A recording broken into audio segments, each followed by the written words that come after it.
Hey toy fans, Aaron here. Sorry for the long absence again on reviews, but finally getting back into it here with a look at the Mandalorian's N-1 Starfighter. This is, well, obviously as you can tell, it's a vintage collection release.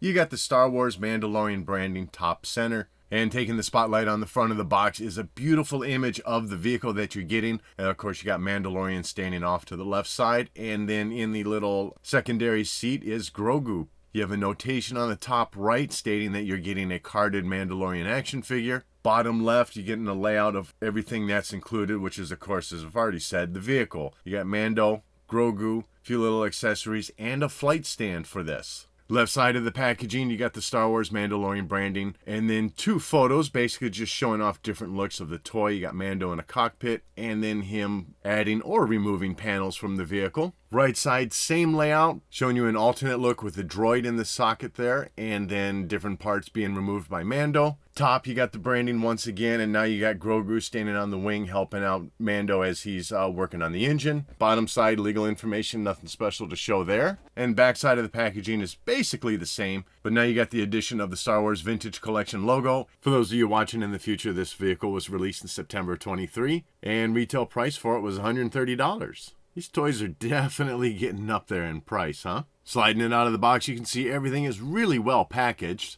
Obviously a lot of pieces to assemble. The carded Mando figure has this little plastic wrap around it. But anyways, the card itself is pretty well positioned, I think, to avoid any damage that might come to the exterior of the box. Pulling out the base of the stand reveals other accessories that are individually wrapped. And then here you can see everything unwrapped and all the various pieces that do now need to be assembled. Each engine attaches to the side of the body, and then you also snap in the tail section for each engine. You got two matching weapons panels that also slide into the bottom side of each engine. And then a little confusing, but you do get just one engine panel. Has a little notch here for the left wing of the vehicle where it sits in with that little piece sticking out. And like I said, what made it a little confusing is the instructions say A, B. I took it to mean that maybe there should have been a second one in there, but they're just simply showing that this piece does work on either engine, on the top side of each engine. For the droid socket or Grogu's cockpit, you do have two pieces here that you can choose from so that you've got your expandability to have whatever you want. If you want the R5 unit, simply drop that into position. And if you want Grogu to sit in there, swap it out for his little cup instead, and then you got the clear plastic dome piece that you can put on top of that. And for the back side, you got this little shaft thing. Slides into the small hole here. You get a little detailed view of it from the side of the vehicle. And then you snap on the tailpiece. And then finally this little motor mount that snaps onto the top side of the vehicle. Next up, you do have two stands that you can put together. One to kind of show it in more of a landing mode. 3 acrylic pieces just snap on each end. And then you got the ball joint on top for the vehicle to sit onto. And then the final stand we have is the flight stand. Snap this larger acrylic piece onto the black base, and once again a ball joint, you can snap the vehicle onto there. And looking at it all assembled now, just a fantastic looking vehicle. Very representative of how it appeared in the show. Overall dimensions for the vehicle from the tip of the guns at the front to the back of the tail. It is 21 1/4 of an inch long. And then from edge to edge for the engines, you're looking at 1 foot. And for the height, with it being on that landing stand to the top of Grogu's bubble, you're looking at 4.5 inches tall. Now, aside from that height, the overall dimensions and size of the vehicle, or scale I should say, is very much in line with what we had for the Episode 1 vehicle. That one actually measured 20 1/2 of an inch long, so it is a smidge shorter. Kind of due to the gun sticking out on Mando's fighter here, and that tail section is just a little bit longer also. And width is pretty negligible. The other one was 11 3/4 of an inch wide from the engine to engine. So obviously this is still a quite sizable vehicle. But as I said, overall, for the looks of this thing, just really fantastic. I will say I was a bit worried about how the paint would look based on what I saw photographed on the front of the box. But overall, front section of this vehicle has a very nice metallic silver color to it.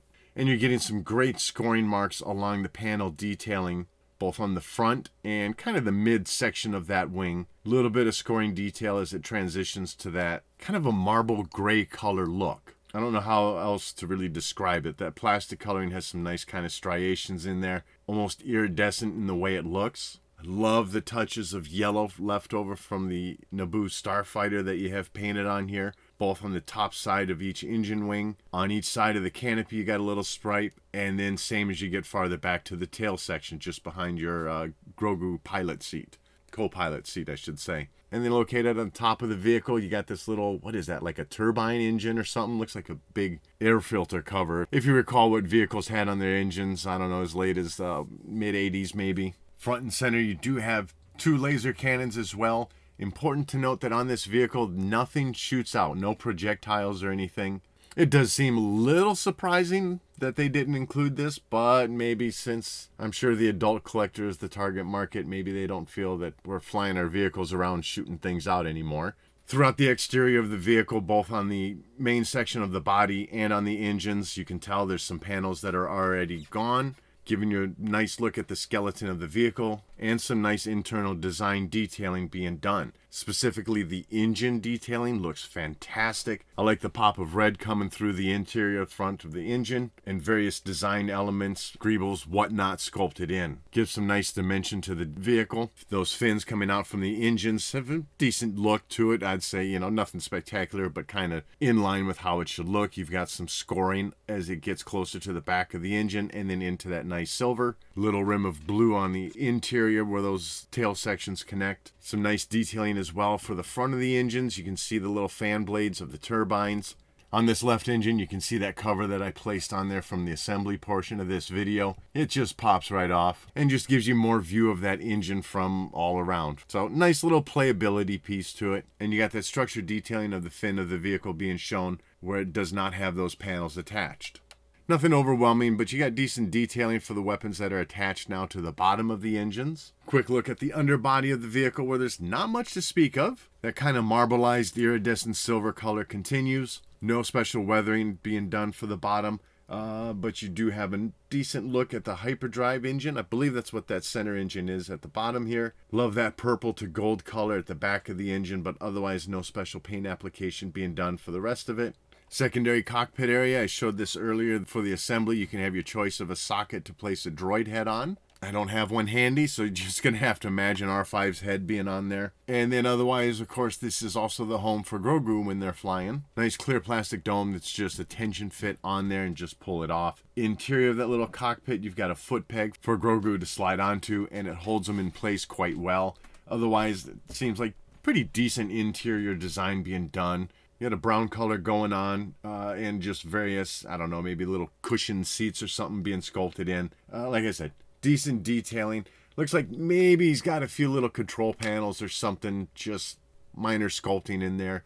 Gives it a little bit of life. No other special detailing for paint application or anything like that, though. And then the canopy for the main cockpit itself. Love that it slides open instead of flips up like that original N-1 Starfighter release did. Nice clear plastic for that, along with the gray detailing along the edges. But then if you pry up from behind Grogu's seat, this whole midsection here does flip open, giving you more access to the interior, more room to insert Mando into the cockpit. And a lot of the design elements continue. Having this open does reveal more of the skeletal structure of the vehicle along the top edges as you get into that cockpit section. Behind the seat, you've got a little storage area for the various accessories that come with your Mandalorian figure. And then getting into the cockpit itself, things do get a little plain as far as paint detailing goes. You're looking at just a plain brown seat and some light blue interior. You do have plenty of detail being sculpted in here for the pieces, though. Little bits of darker blue color being...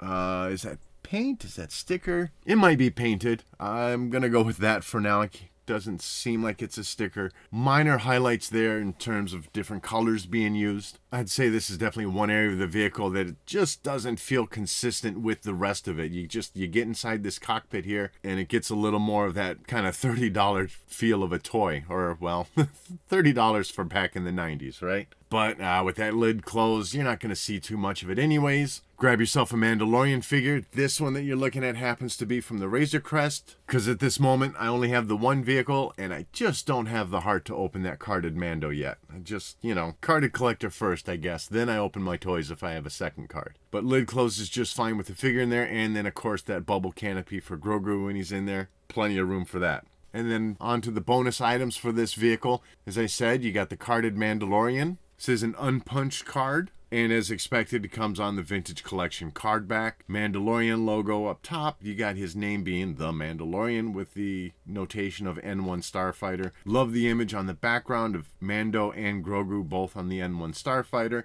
And through the blister, you got a great look at the included Mandalorian action figure, along with the blaster, darksaber, his Beskar spear, and a knife. And you see through the side, his cape is soft goods. I think we've had that now for both Razor Crest, and he had soft goods for that rescue set multi-pack with Moff Gideon, Dark Trooper, Mando, and I think Grogu included with that. And a look at the back of the card, you can see it's a numbered card. It's number 292 in the line, and everything follows suit with what you expect for the vintage collection cards. You're seeing figures that are also available in the line at this time, and then, of course, legal information for the bottom. And then finally, we do receive loosely in a little baggie is a Grogu action figure. Kind of yet another Grogu. At least for the handful that they've released already, they're giving us different looks at Grogu. This one's a decent looking figure. He's got his little knob in his hand that is sculpted in there. Both arms are sculpted kind of in an upright position. Maybe he's, banging against the glass or something. Let me out, let me out.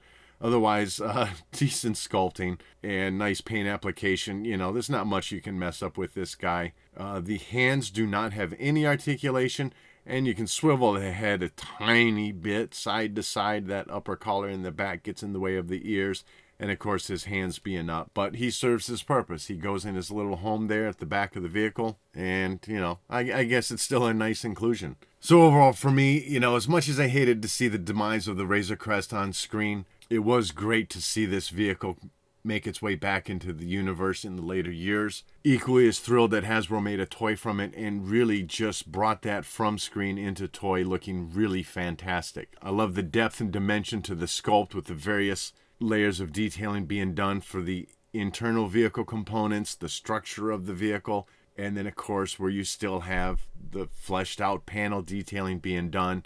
That metallic silver along the front looks fantastic. And the leftover weathering from it being a Naboo Starfighter, that yellow coloring still being shown off in spots here and there. And the inclusion of two different stands since there is no landing gear for this vehicle. I love the clear acrylic, and if you want it in a little bit of an action flight display, you can choose to do that. So great inclusions all around. So that's going to wrap this one up. As always, I'd love to know what your thoughts are on this vehicle in the comments section below, and thanks for watching.